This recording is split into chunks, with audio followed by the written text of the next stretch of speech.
Paracha Kitissa. Dans cette paracha, il y a la fameuse faute du veau d'or, sur laquelle on est très étonné et on pose beaucoup de questions. Car après tous les miracles que Kadosh Baruch Hu a fait, les plaies, la traversée de la mer, on peut se demander comment les bénis Israël, ils ont pu faire ce veau d'or. Alors, avant de répondre à la question, il y a lieu de discerner quels étaient les types de personnes qui ont fauté. Il y avait 3 catégories. Première catégorie, on va appeler ça les Réchaïm. Les gens qui veulent mettre le doute, les gens qui veulent dire que est-ce que la Torah existe, Dieu, etc.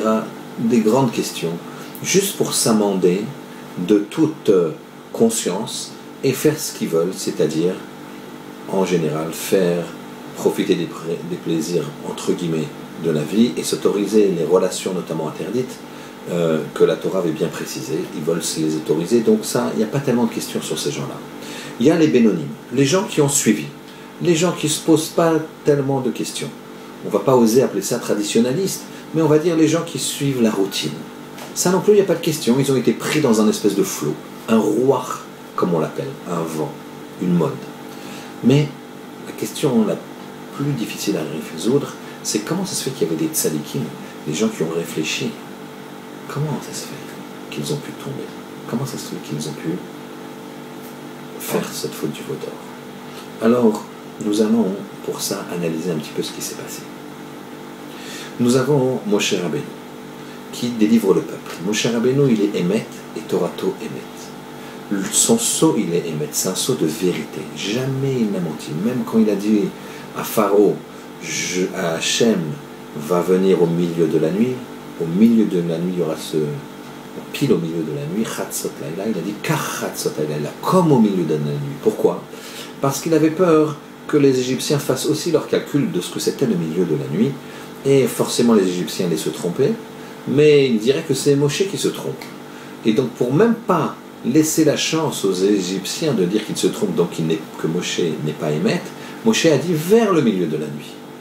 On voit aussi que Hachem, quand il s'est caractérisé, entre guillemets, à Moshe dans le buisson ardent, il lui a dit « Eke Asher Eke » « Je suis ce que je suis ». Quand on prend la gématria de Eke, ça fait 21. Ensuite, on a 2 fois ce mot-là, Eke Asher Eke, on fait 21 fois 21, ça fait le mot Emet, ça fait 441. Aleph 1, même 40, Tav 400, 441, comme Eke Asher Eke. Donc on voit que Moshe, c'est le sceau de la vérité. Quand Moshe est parti, et qu'il a dit « Je reviendrai dans 40 jours et 40 nuits », il fallait attendre qu'il ait atteint la montagne, parce que je vais monter 40 jours et 40 nuits. Et il a marché un petit peu sur la plaine. Ces quelques heures-là, il ne fallait pas les compter. Or, les bénis Israël, ils les ont comptés, et à partir du moment où, à 1 minute près, Moshe n'est pas là, pour eux, Moshe est mort. Donc, ils avaient une très grande question. Et là, la Emouna est ébranlée.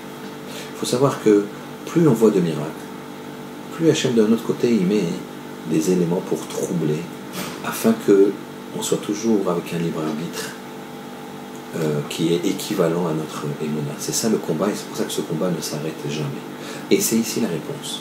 Les tzadikim, eux, ils avaient une question. Leur problème, ça a été de répondre à la question par une mauvaise réponse. Et on va voir ça dans le shiur de la semaine prochaine, Bezrat Hashem. Mais ici, le principe, c'est qu'on est dans un monde de dualité, Bereshit, bête. À chaque fois devant moi va se présenter différents choix. J'aurai toujours un choix guidé par le Yetzer Hara, même si je pense que c'est ça la solution. Eux, ils ont fait la réflexion suivante. On a vu le char céleste lors de la traversée de la mer Rouge. Sur ce char céleste, ce trône céleste, excusez-moi, il y avait 4 images. Sur ces 4 images, il y avait un homme, un taureau, un aigle et un lion. L'homme n'est plus là, Moshe n'est plus là. Il nous faut un intermédiaire.